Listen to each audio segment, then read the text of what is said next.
New York will remain a city of immigrants, a city built by immigrants, powered by immigrants, and as of tonight, led by an immigrant.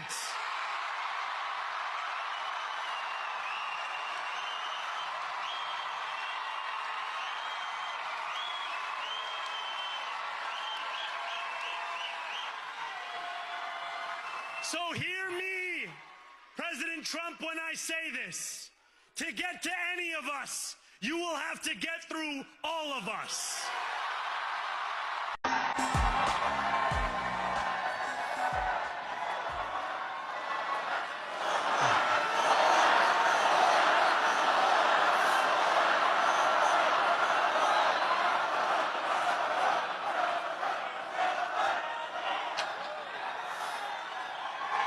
Thank you, my friends.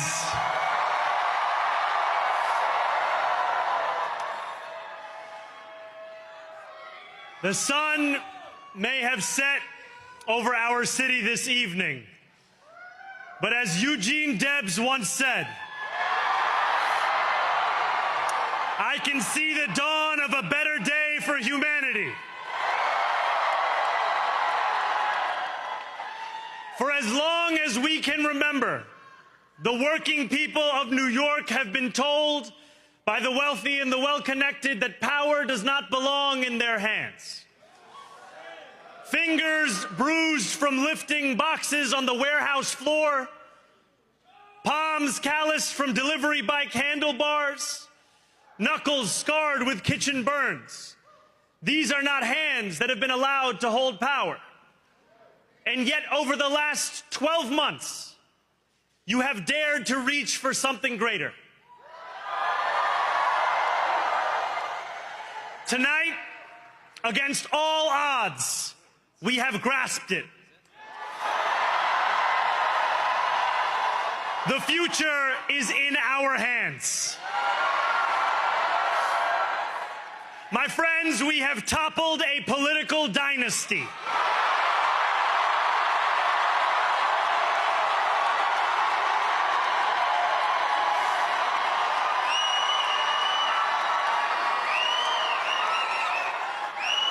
I wish Andrew Cuomo only the best in private life.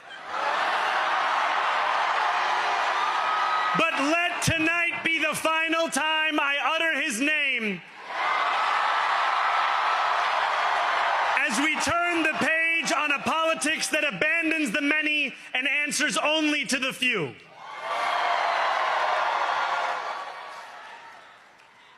New York, tonight you have delivered a mandate for change, a mandate for a new kind of politics, a mandate for a city we can afford, and a mandate for a government that delivers exactly that. On January 1st, I will be sworn in as the mayor of New York City.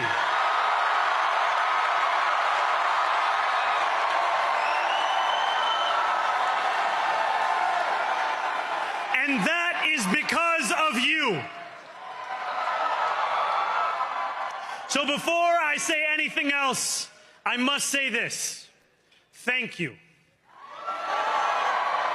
Thank you to the next generation of New Yorkers who refused to accept that the promise of a better future was a relic of the past. You showed that when politics speaks to you without condescension, we can usher in a new era of leadership. We will fight for you because we are you. Or as we say on Steinway, ana minkum wa ilaykum.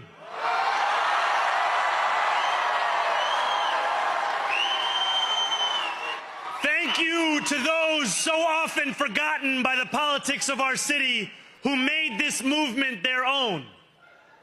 I speak of Yemeni bodega owners and Mexican abuelas,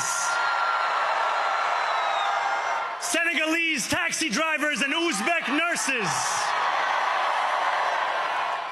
Trinidadian line cooks and Ethiopian aunties.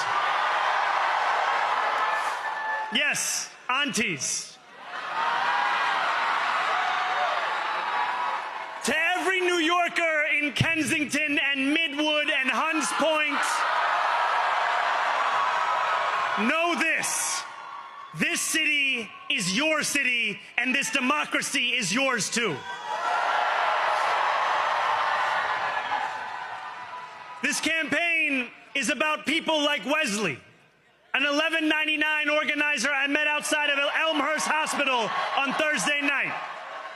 A New Yorker who lives elsewhere, who commutes 2 hours each way from Pennsylvania because rent is too expensive in this city.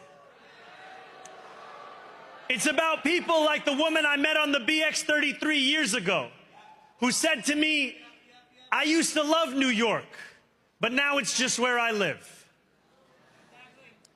And it's about people like Richard, the taxi driver I went on a 15-day hunger strike with outside of City Hall, who still has to drive his cab 7 days a week. My brother, we are in City Hall now.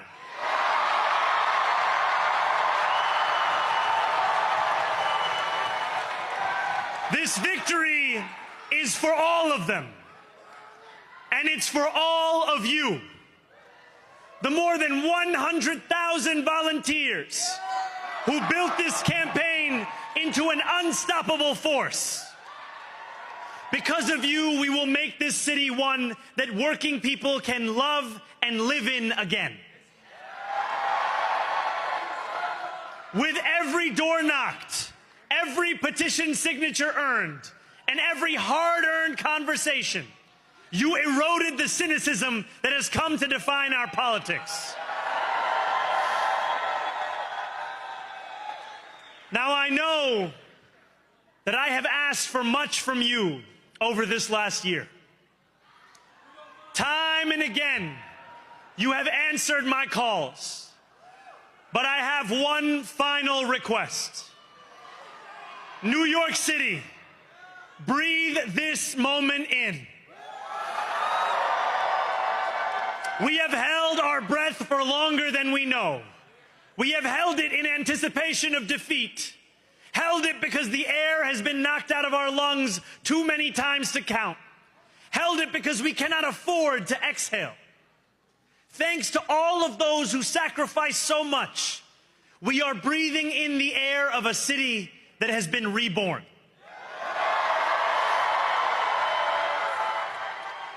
To my campaign team, who believed when no one else did, and who took an electoral project and turned it into so much more, I will never be able to express the depth of my gratitude. You can sleep now. To my parents, Mama and Baba, you have made me into the man I am today. I am so proud to be your son. And to my incredible wife, Rama,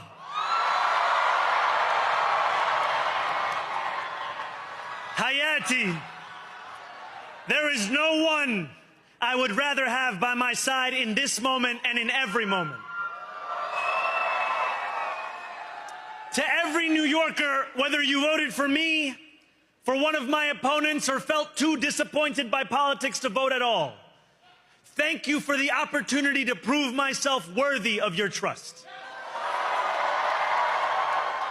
I will wake each morning with a singular purpose: to make this city better for you than it was the day before. There are many who thought this day would never come, who feared that we would be condemned only to a future of less, with every election consigning us simply to more of the same. And there are others who see politics today as too cruel for the flame of hope to still burn. New York, we have answered those fears. Tonight we have spoken in a clear voice. Hope is alive.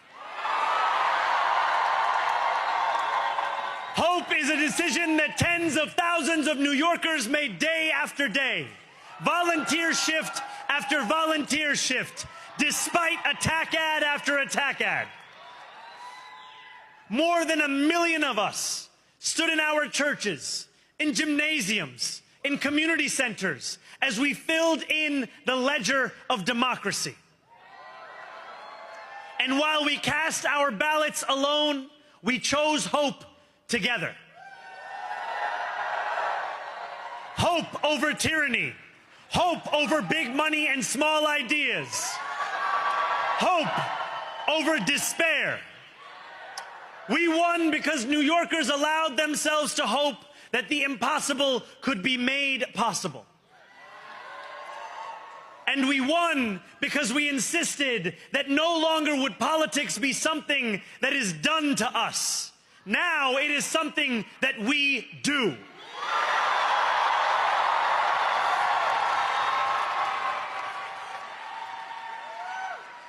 Standing before you, I think of the words of Jawaharlal Nehru. A moment comes but rarely in history when we step out from the old to the new, when an age ends and when the soul of a nation long suppressed finds utterance. Tonight we have stepped out from the old into the new. So let us speak now with clarity and conviction that cannot be misunderstood about what this new age will deliver and for whom. This will be an age where New Yorkers expect from their leaders a bold vision of what we will achieve, rather than a list of excuses for what we are too timid to attempt.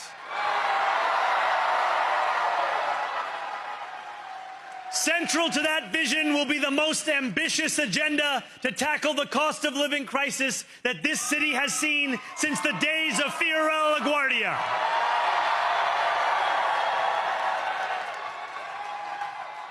An agenda that will freeze the rents for more than 2 million rent-stabilized tenants.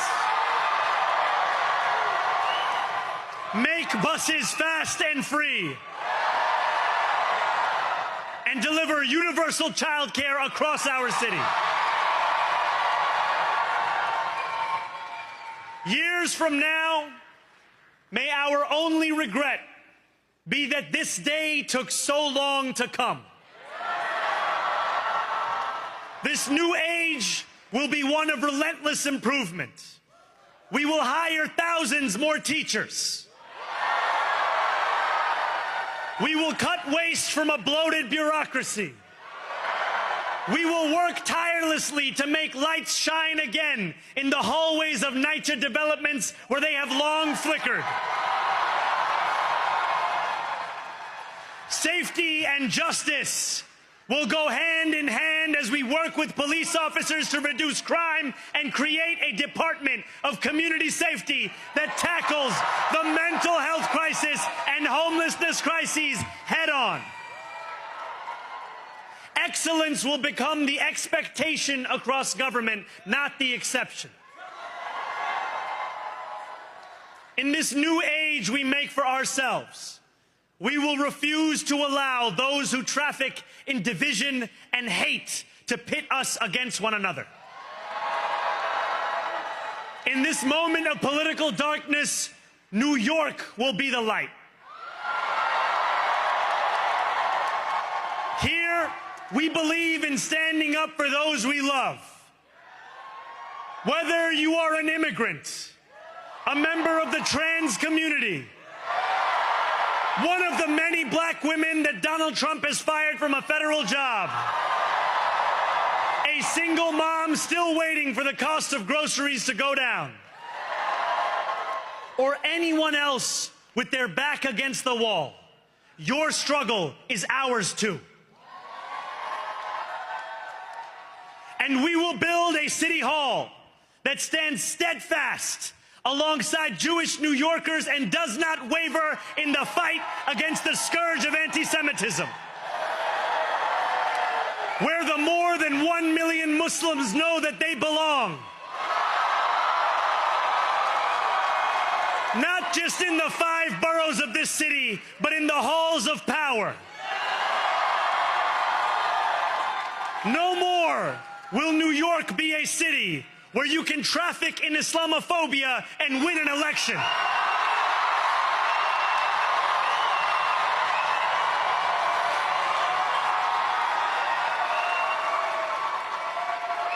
This new age will be defined by a competence and a compassion that have too long been placed at odds with one another. We will prove that there is no problem too large for government to solve and no concern too small for it to care about. For years, those in City Hall have only helped those who can help them. But on January 1st, we will usher in a city government that helps everyone. Now, I know that many have heard our message only through the prism of misinformation. Tens of millions of dollars have been spent to redefine reality and to convince our neighbors that this new age is something that should frighten them. As has so often occurred, the billionaire class has sought to convince those making $30 an hour that their enemies are those earning $20 an hour. They want the people to fight amongst ourselves so that we remain distracted from the work of remaking a long broken system. We refuse to let them dictate the rules of the game anymore. They can play by the same rules as the rest of us. Together, we will usher in a generation of change. And if we embrace this brave new course, rather than fleeing from it, we can respond to oligarchy and authoritarianism with the strength it fears, not the appeasement it craves. After all, if anyone can show a nation betrayed by Donald Trump how to defeat him, it is the city that gave rise to him.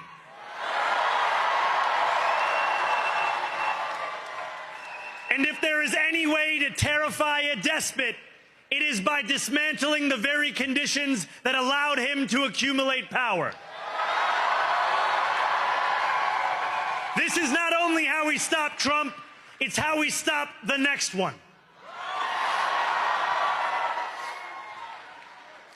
So Donald Trump, since I know you're watching, I have 4 words for you. Turn the volume up.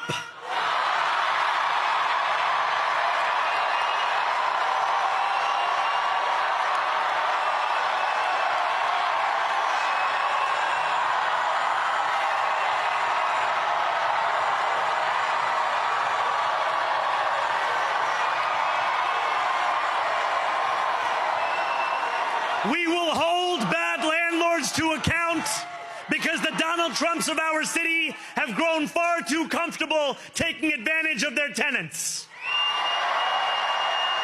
We will put an end to the culture of corruption that has allowed billionaires like Trump to evade taxation and exploit tax breaks. We will stand alongside unions and expand labor protections, because we know, just as Donald Trump does, that when working people have ironclad rights, the bosses who seek to extort them become very small indeed. New York will remain a city of immigrants, a city built by immigrants, powered by immigrants, and as of tonight, led by an immigrant.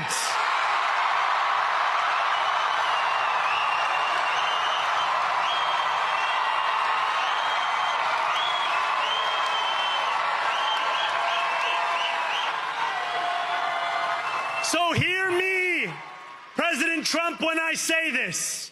To get to any of us, you will have to get through all of us.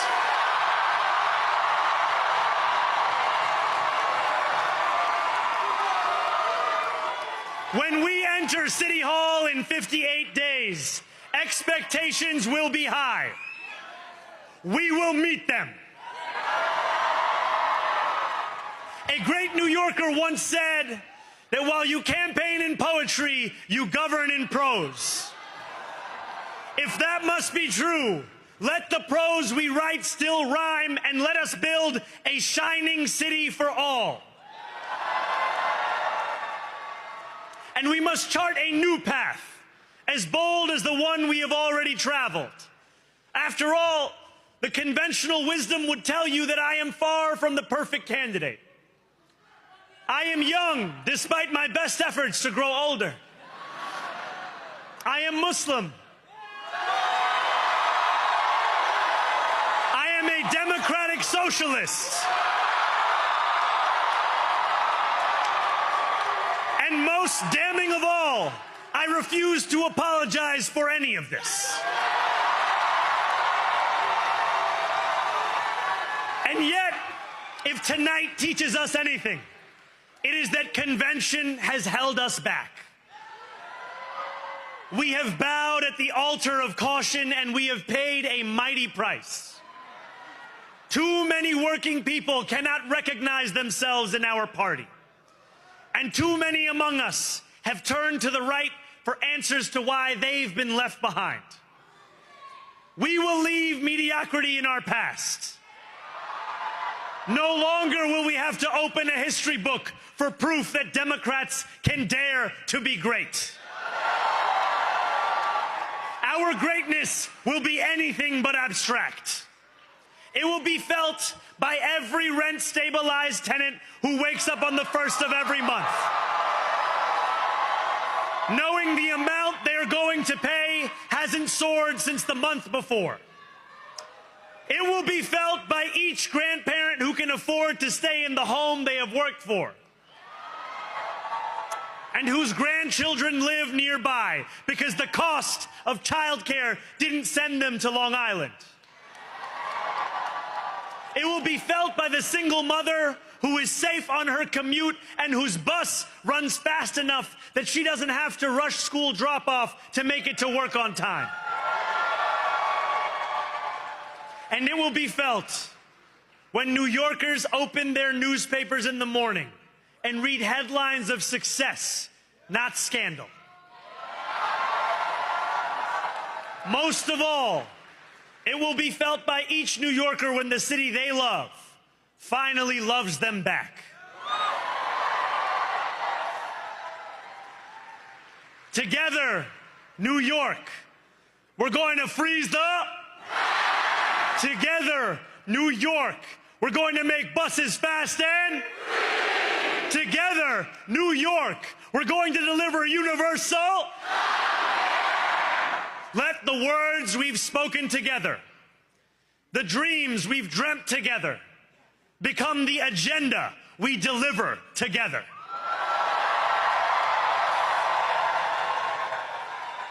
New York, this power, it's yours. This city belongs to you. Thank you.